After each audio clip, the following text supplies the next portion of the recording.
ఓ తల్లి పిల్లల పోషణకు భారమై సహాయం కోసం ఎదురు చూస్తుంది. తూర్పుగోదావరి జిల్లా గోకవరంలో కోర్పు లక్ష్మి అనే మహిళ భర్త ఇటీవల మృతి చెందారు. మహిళలకు 2 మగ పిల్లలు ఉండగా ఓ అబ్బాయి అంగవైకల్యంతో పుట్టాడు. దీంతో పనికి వెళ్లలేని పరిస్థితి నెలకొంది. ఎవరైనా దాతలు ముందుకు వచ్చి తనకు సహాయం చేయాలని వేడుకుంటుంది. మాది గోకవరం అండి. నా పేరు లక్ష్మి అండి. మా ఆయనగారి పేరు నాగేశ్వరరావు అండి. మా మామగారి పేరు దొరయ్య అండి. పనులు లేక రాజమండ్రి వచ్చేసామండి 2010లోను.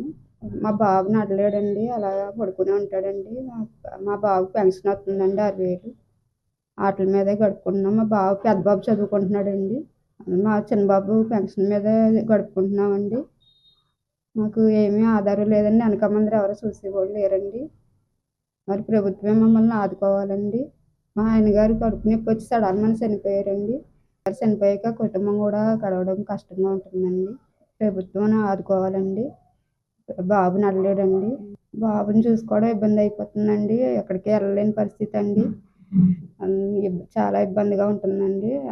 ఉన్న పరిస్థితిలో మా బాబుకి చూసి వాళ్ళు ఎవరు లేరండి. ఇంటి అద్దె కట్టుకోవడం కష్టం అయిపోతుందండి. మమ్మల్ని ఆదుకునే వాళ్ళు ఎవరైనా ఉంటే